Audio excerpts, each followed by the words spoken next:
বিষ্ণু বললেন ঠিক আছে, একজনকে নিয়ে আসি যে দুইজনের মাঝে মিটমাট করাই দিবে। কারে নিয়ে আসবো?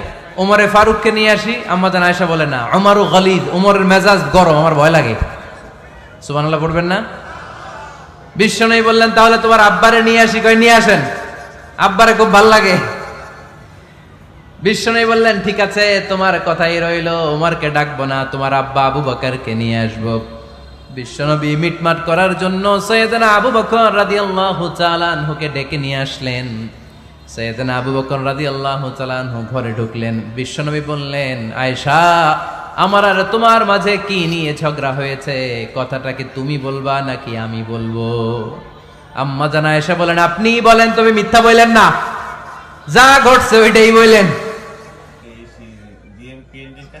ওলা তাকুলিল্লা হাক্কান, যেটা সত্য ওইটাই বলবেন, অন্য কিছু বলবেন না। আবু বকর রাদিয়াল্লাহু তাআলা আনহু তো শুনে রেগে মেগে আগুন।